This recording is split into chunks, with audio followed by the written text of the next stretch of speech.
Nathan Harwood had a routine. At exactly 6:45 each morning, he arrived at the glass doors of Harwood Holdings headquarters, nodded to the security team, and made his way up to the executive floor. By 6:55, he was seated behind his desk with a strong black coffee and a neatly stacked folder of reports. At 7, without fail, the office door opened with a soft knock, and Mr. Grady stepped in with a mop and a kind smile. "Morning, Nate," he'd always say, using the nickname from Nathan's childhood. "Morning, Mr. Grady," Nathan would reply, never quite able to drop the formality. It was more than respect. It was affection, deeply rooted in years of familiarity. Mr. Grady had worked at the company longer than most of the executives. He'd started as a janitor when Nathan's father was CEO, back when Nathan was still in school and used to tag along during holidays. Over time, their paths had intertwined, not just as an employer and employee, but as two people who understood each other across age and status.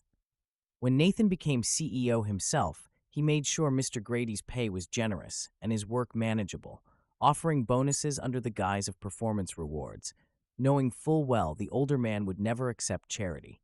So when Mr. Grady knocked that morning and entered more slowly than usual, Nathan looked up immediately. "You all right?" Nathan asked, setting his coffee down. Mr. Grady hesitated. "I'm retiring, Nate. It's time." There was silence in the room, quiet but heavy. Nathan stood, genuinely taken aback. The thought had never occurred to him, though in hindsight he realized the signs had been there: slower steps, more pauses, and a weariness in the man's shoulders. "I should have seen this coming," Nathan said gently. "You've more than earned it, but I'll miss you." Mr. Grady smiled, eyes warm. "I'll miss this place too. But I've got my grandbaby now. He just finished her finance degree. Been helping raise Hem since she was a baby, and now it's her turn to start." Nathan smiled sadly at the familiar mix of plurals that was normal with Mr. Nathan. It had confused people over the years who found it frustrating never being actually sure of who or what he was talking about, but Nathan had always found it amusing and endearing. "That's wonderful. What's his name?" "Jamie," he said, proudly. "Smart, real smart, just needs someone to give him a start." Nathan, still wrapped in emotion, nodded without hesitation. "Have him send in a CV." Mr. Grady's eyes glistened for a moment, and he cleared his throat. "Appreciate that. I was hoping maybe she could work near you, just to learn from the best." Nathan chuckled. "You're setting him up for early gray hairs." "He can handle it," Mr. Grady said, with a hint of challenge. "Tougher than E looks." Then he smiled. "Thanks for your help over the years, Nate. I really don't think I could have done it without you and your old pa." Nathan looked at the old man with his tightly curled gray hair and his dark, wrinkled skin and felt a wave of affection for the old friend he was losing. "Hey, what's the point of being the CEO if I can't help a few friends, huh?" he said. "Yeah, your pa used to say that too." Mr. Grady stepped forward to clasp the hand of his young friend. Then he turned and left quietly. Nathan was too busy to think much more about it after Mr. Grady left that day. True to his word, Jamie's resume arrived the following week. Solid academic scores, a few internships, and a short note at the end, grateful for the opportunity. There was no picture, no overly polished cover letter. It all seemed refreshingly straightforward. Human resources handled the rest. Nathan instructed them to bring him on as a junior personal assistant, mostly so he could learn directly in his office and get a sense of the company's rhythm. He assumed he'd meet him soon enough, and like most fresh hires, he'd eventually transition into the finance department. But the morning Jamie arrived, Nathan wasn't expecting anyone. He was reviewing quarterly projections when the door knocked softly at 7:02, slightly off schedule. He looked up, the door opened, and in stepped a young woman, slim, poised, her hair pulled back into a low twist, wearing a tailored navy blouse and black slacks. She held a leather portfolio and a nervous smile. "Good morning, Mr. Harwood?" she asked. He blinked. "Yes, I'm Jamie Grady, your new assistant." Nathan stood, surprised but composed. "Jamie?" "Yes," she said, her voice calm but polite. "Mr. Grady is my grandfather." Nathan's brow furrowed for a brief moment before realization dawned. Of course. I didn't realize you were." She laughed gently. "Female?" He rubbed the back of his neck. "I'm sorry, your grandfather always referred to you as her, but I thought, well, never mind, that's on me." It's okay. I get that a lot. He smiled then, genuinely. Well, welcome, Jamie. Let me show you around. As he gave her a quick orientation of the office and introduced her to key team members, Nathan found himself watching her with curiosity. She wasn't just sharp. She had presence. She listened more than she spoke, took notes quickly, and asked insightful questions. There was no arrogance, only quiet confidence. That day, as she organized his schedule and helped streamline a messy filing system that had been plaguing him for weeks, Nathan realized something. Jamie Grady was going to be an asset. Not just because of her qualifications, but because of the way she carried herself. No fuss, no entitlement, just clarity and focus. That evening, as he watched her pack up to leave, Nathan thought about Mr. Grady again. He'd trusted him with so much over the years, secrets, advice, even the occasional vent. And now, without asking for much, the man had handed him another gift, someone who might just fit into this new chapter in a way no one else had. Jamie smiled as she left. See you tomorrow, Mr. Harwood, he nodded. Call me Nathan, and thanks for today. She raised an eyebrow, amused. Thank you for the opportunity. As the door closed behind her, Nathan stood quietly for a while, unsure why his thoughts lingered longer than usual. Maybe it was the sudden silence. Maybe it was Mr. Grady's absence. Or maybe, just maybe, it was the start of something entirely unexpected. From the first day Jamie Grady entered Nathan Harwood's office, things began to improve. Quietly, steadily, almost without anyone noticing at first. But Nathan noticed. She was polite, professional, and calm under pressure, but more than that, she had a rare kind of initiative. She didn't wait to be told what to do. She observed, asked the right questions, and began acting on problems most people either didn't see or had accepted as inevitable. Within her first week, she streamlined the CEO's chaotic calendar system, flagging double bookings and inefficient meetings, then tactfully rescheduling them. She proposed a new format for internal briefings that saved the executive team nearly 2 hours a week, and she developed a better tracking system for vendor contracts, catching 2 that had quietly expired without renewal. Where did you learn that? Nathan had asked one afternoon when she pointed out a missed clause in a supplier agreement. One of my finance professors made us draft mock contracts weekly, she replied, shrugging. I guess it stuck. Soon, other department heads began asking if Jamie was available to sit in on meetings or offer suggestions. Nathan politely declined most of the requests, not because he didn't want to share her talents, but because he was beginning to depend on her himself. Still, not everyone appreciated her presence. Elaine, Nathan's executive secretary, had long considered herself the gatekeeper to his office and his attention. Her influence in the company was unofficial, but deeply rooted. She had been with the company for nearly a decade, and while she was capable and efficient, she didn't like change. Jamie represented change. It didn't help that Jamie was young, attractive, and frequently in Nathan's office, even working late when necessary. Elaine began to subtly undermine her, misplacing documents Jamie had organized, deleting meeting notes she had prepared, and even claiming credit for suggestions Jamie had made in casual hallway conversations.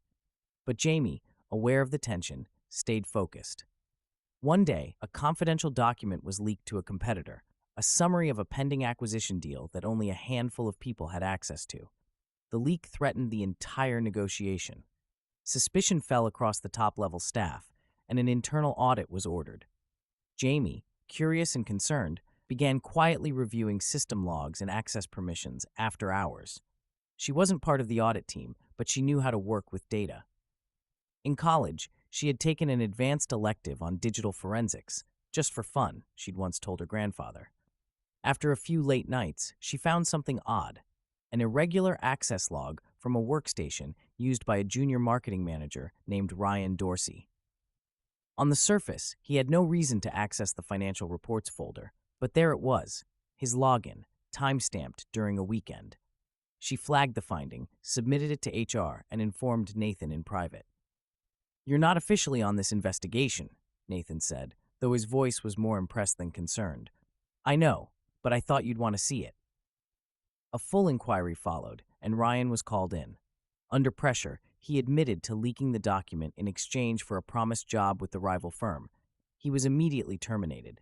Nathan thanked Jamie personally for her vigilance, praising her in front of the board for her attention to detail.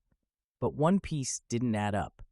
Ryan wasn't on the list of employees with direct access to that specific document. He would have needed someone else to give him the file, someone with more access. Jamie, now suspicious, went back to the system logs. There, she found that the file had originally been printed and scanned from Elaine's terminal. But the file had since been deleted, the scan erased.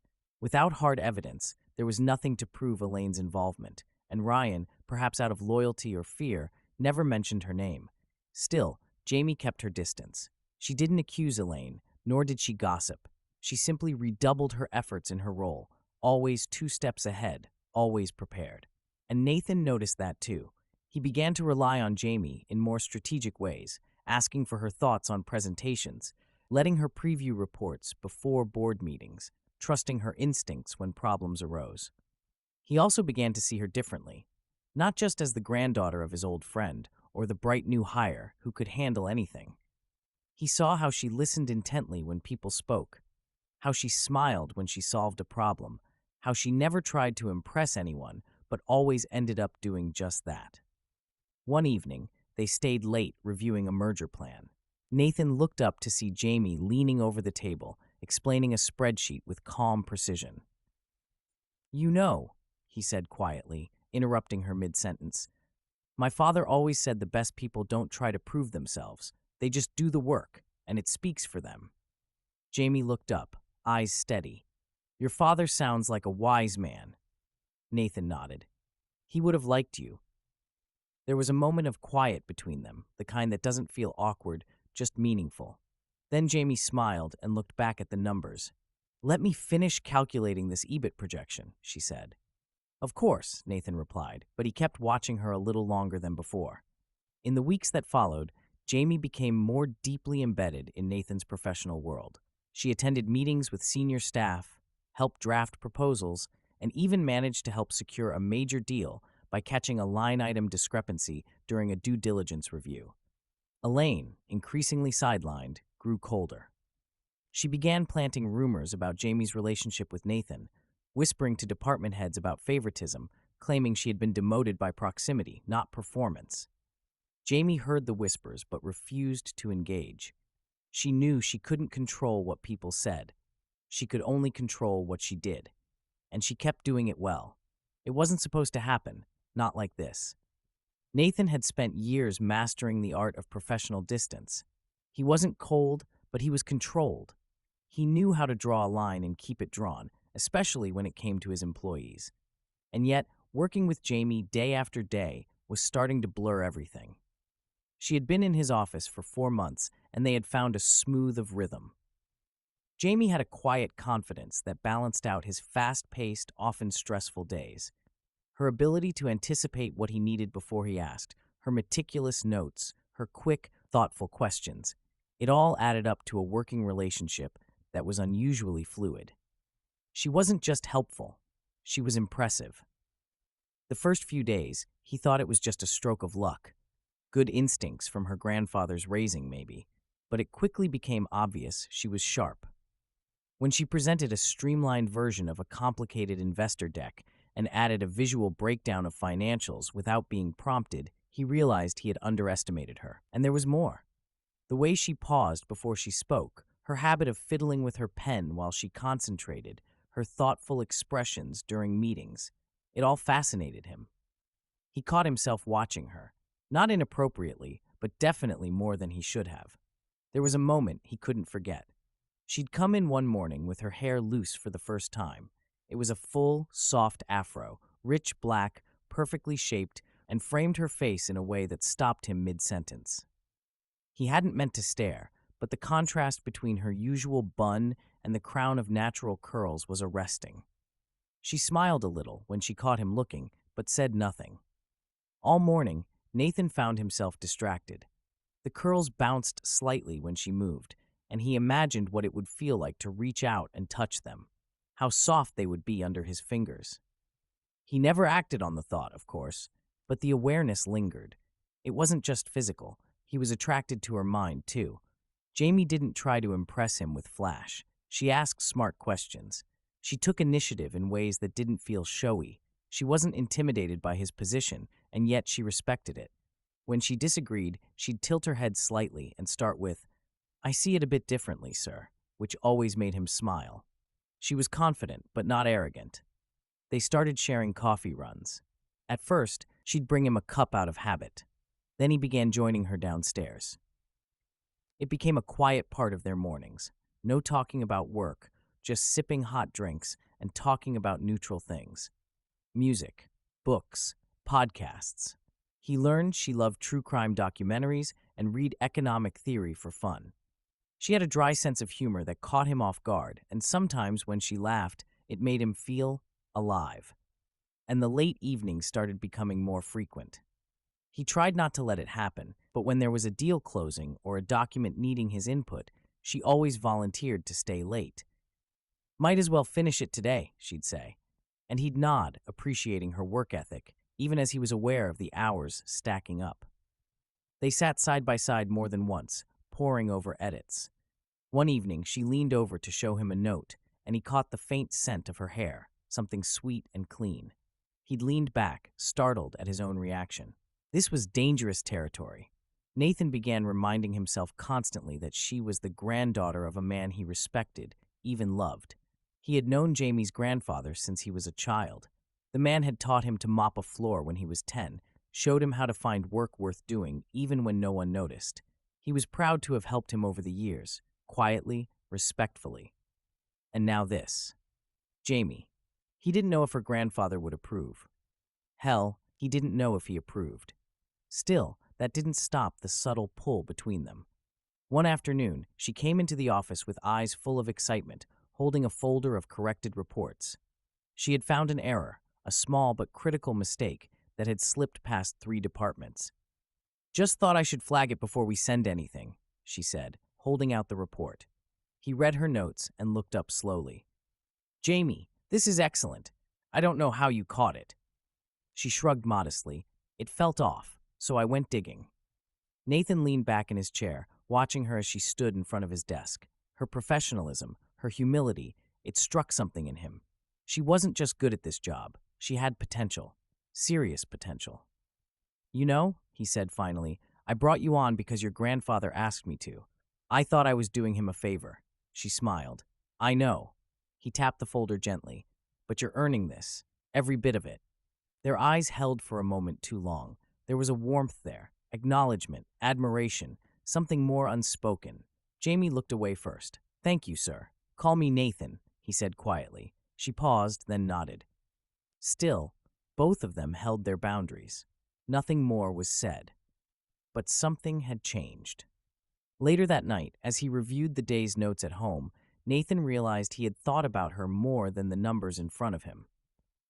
It wasn't just that she was beautiful, though she was. It wasn't just that he was lonely, though he sometimes was. It was the other things Jamie made him feel. She challenged him without threatening him. She steadied him without knowing she was doing it. And somehow, without planning for it, without even noticing it right away, he was falling for her, and he had no idea what to do about it. Elaine had been with Nathan for over 3 years. As his executive secretary, she was fiercely efficient, always poised, and knew how to anticipate his needs with near psychic precision. To the rest of the office, she was practically an extension of him, a silent guardian at the door, keeper of schedules, gatekeeper of meetings, and the one who really ran the company. For years, Elaine had harbored quiet feelings for Nathan, nothing overt, but deeply rooted in familiarity and closeness. She had told herself it wasn't romantic, it was admiration, maybe affection. But the truth was, she had always imagined that one day something might change, that maybe Nathan would see her in a different light. Then Jamie arrived. At first, Elaine was indifferent. Jamie was new, young, polite to a fault. Another junior hire trying to find her footing. But when Nathan began pausing his meetings to listen to Jamie's suggestions or chuckling quietly at something she said during coffee runs, Elaine noticed. She watched their dynamic shift. The small smiles, the quiet teamwork, the unspoken connection that Nathan never shared with anyone else, not even her. That was when irritation turned to suspicion, then to jealousy. Jamie, for her part, tried to respect boundaries. She greeted Elaine warmly, offered to help, and never overstepped. But Elaine, seasoned and sharp, saw what Jamie perhaps hadn't yet fully realized. Nathan was falling for her. So Elaine decided to interfere. It began subtly. She rerouted Jamie's meeting requests through other managers. She reassigned minor reports to her, quietly labeling them urgent admin work. She told Jamie that Nathan had changed his schedule at the last minute, when he hadn't. Once, she even forgot to include Jamie on an important email thread, which led to a mild but visible miscommunication in a board meeting. Nathan began to notice Jamie looking frustrated, sometimes confused.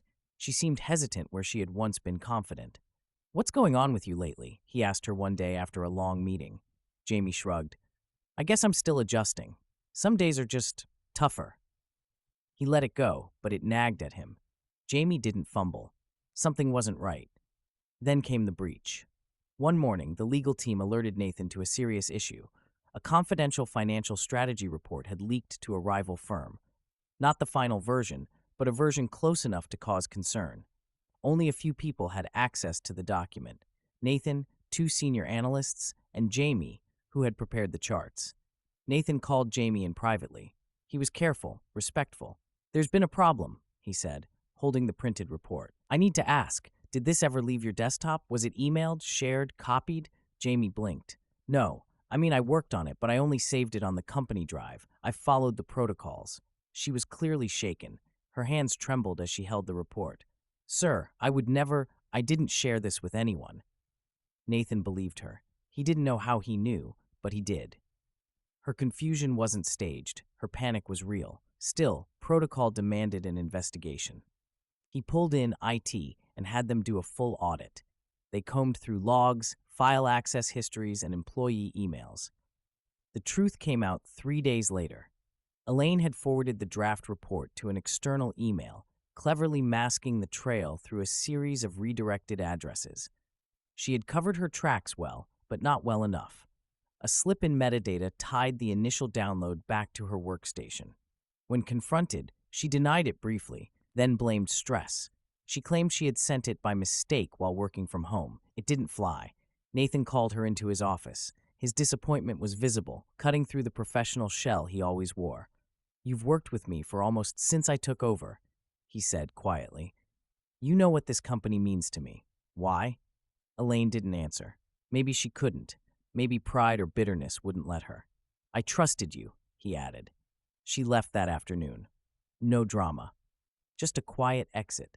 A final door closed. That evening, Nathan asked Jamie to join him in the conference room. She came in cautiously, eyes guarded. "I just wanted you to hear this from me," he said. "You were never really under suspicion. We had to follow procedure, but I knew it wasn't you." Jamie exhaled, relief flooding her features. "Thank you. And I'm sorry," he continued. "You've handled everything with more grace than I think most people could manage. You didn't deserve any of this." She looked at him, eyes steady. "I was scared," she admitted. "Not just about the job, about losing the trust I'd worked so hard to build." "You haven't lost anything," Nathan said softly. "If anything, I trust you even more." She nodded, biting her lips slightly. "Can I ask, was it Elaine?" He hesitated. "It doesn't matter now." She seemed to understand. They didn't have to speak it aloud. He walked her to the elevator that evening, and for the first time, he didn't turn back to his office after saying goodnight. He watched her leave, hands in his pockets, expression unreadable. He had nearly lost someone who mattered, and the realization shook him more than he expected. As the elevator doors closed, Jamie looked up. Their eyes met. She gave a small smile, tired but sincere. And for the first time in weeks, Nathan smiled back. With Elaine gone, things at the office began to settle. Jamie's schedule became hers again, her inbox no longer jammed with unnecessary tasks or surprise meeting changes. The atmosphere lifted, and so did her spirit. She wasn't glancing over her shoulder anymore or second-guessing herself at every turn. But something else lingered, something unspoken between her and Nathan. Their rhythm returned. Emails exchanged with ease, shared glances over coffee, conversations that began with work but wandered into the personal. He asked about her favorite music one day, and she asked about his college basketball obsession the next. Their comfort was effortless, and that was the very thing that made them hesitate. One evening, long after most of the staff had left, Jamie stayed behind to finish a performance report. Nathan emerged from his office with 2 mugs of chamomile tea. "You've been at it all day," he said, offering her one. "Thanks," she smiled, accepting the cup. "Almost done." They sat at the small table by the corner window. City lights flickered below. Rain tapped gently on the glass. He watched her for a moment as she looked over her notes, her brow furrowed in concentration, her braids pulled back with a simple clip, a stray braid lying over one shoulder.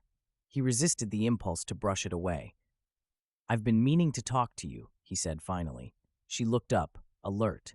"Okay." "It's nothing bad," he said quickly, giving a small laugh. "Quite the opposite, actually."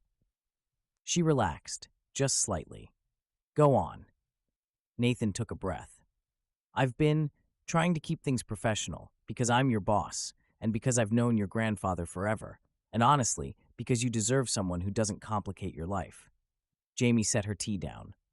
"Nathan, but the truth is," he continued, "I haven't been able to stop thinking about you. Not just lately, for a while now, and not just because you're beautiful, which you are, but because you're sharp and calm under pressure, and you bring something to this place that makes even me want to do better." Her eyes widened slightly. His voice had softened in a way she hadn't heard before. "I've tried to ignore it," he admitted. "Tried to tell myself I shouldn't risk making things uncomfortable for you or ruining your chances here. But I can't pretend anymore." Jamie was quiet for a moment. Her fingers traced the rim of her mug. "I've been feeling the same," she said. "I kept telling myself it wasn't real, that it would pass. But it didn't. And I never expected this job, this opportunity, to come with all this heart." He smiled at that. "I was scared you'd think I was trying to climb some ladder," she added. "But it's never been about that. Not for a second." "I know," he said. They sat in silence, emotions thick between them, but no clear next step. When it was time to leave, they walked toward the elevator together. Jamie stopped by the coat rack, fumbling with the sleeves of her trench coat. Nathan reached to help her, and they both laughed when the sleeve turned inside out. He held it open, and she slid her arm in. "Thanks," she said, adjusting the collar. "I'll walk you down," he said. They stood near the elevator. There was a pause, that awkward moment of not knowing how to say goodbye. She leaned in for a quick hug, and he moved at the same time, but a little too quickly, and their faces brushed. Then their lips met. It wasn't a deep kiss, just the softest collision of breath and surprise. Their eyes opened almost immediately, startled, embarrassed, but neither moved away for a second too long. She began. "I'm sorry," he said at the same time. They both laughed nervously. Then the elevator dinged, and the doors slid open. "I'll text you," he said as she stepped in. She nodded, biting her lower lip, then turned and pressed the button. That night, neither of them slept well. The kiss replayed in their minds on loop, how accidental it was, and yet how perfectly inevitable. It hadn't been planned, but it had confirmed what they already suspected. The next morning, Nathan waited until mid-morning to approach her desk. "Can we talk?" he asked quietly. She nodded, following him to his office. "I don't want this to be messy," he began. "I respect you, your work, your future. I don't want to put you in a difficult position." "I respect you too," she said, "and I don't think we've done anything wrong." He nodded, grateful. "Still, if we're going to explore this, I think we should keep it private, at least for now. No rumors, no office distractions." "I agree," she said. "So, slowly?" he asked. She smiled, slowly. They shook on it, awkwardly, both laughing again. Something had changed, but it felt right, quiet, steady, not a whirlwind. Just a truth unfolding in its own time. And so, Jamie and Nathan returned to work, side by side, still professional, still respectful, but with the quiet knowledge that they were moving towards something more, together. Months had passed since Elaine's departure, and the quiet beginning of something real between Nathan and Jamie. They'd taken things slowly, as they agreed. Their relationship remained private, not out of shame, but out of respect for their work and each other. Jamie had proven herself time and again in the months following the breach. She'd taken on new assignments without hesitation, presenting financial summaries with clarity, offering fresh insights in meetings, and earning quiet praise from senior analysts. Her natural curiosity, sharp memory, and calm presence made her stand out. But she never tried to outshine anyone. She simply did her job well. It was no surprise to anyone when she was promoted to junior analyst in the finance department. What was a surprise was how graciously she handled it. No grand announcement, no sudden shift in demeanor. She still greeted the security guard by name every morning, still brought pastries on Mondays when the team was dragging, still said good morning to the interns. Nathan watched her grow from a promising new hire into a steady, respected presence, and every day his admiration deepened. They kept their relationship out of office conversations. After hours, they sometimes grabbed dinner or walked along the riverfront, trading stories about their day. It was easy between them, comfortable, grounded. One late afternoon, Mr. Grady returned for a visit. He walked in through the front entrance, carrying a small box of donuts and wearing his old, familiar flannel. Retirement had been good to him. His posture was more relaxed, his eyes brighter. Nathan met him in the lobby with a wide grin. "About time you came back to see us," Nathan said, pulling him into a hug. "Well, someone's got to make sure you're still running things properly," Mr. Grady teased, holding up the donut box. "And I figured the new girl might like these. I hear she's doing well." Nathan smiled. "She's something else."